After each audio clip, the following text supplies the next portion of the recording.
এটা আমি করি একদম সাইড থেকে করবো সুন্দরভাবে নিয়ে আমি একটা দিব।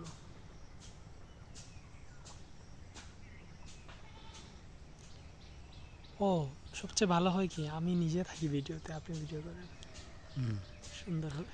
এটা এটা তো আব্দুল্লাহ ভালো করতে পারে ভিডিও। আব্দুল্লাহ হচ্ছে ভিডিওর মাস্টার। হ্যাঁ, কামটা করলো কিসে?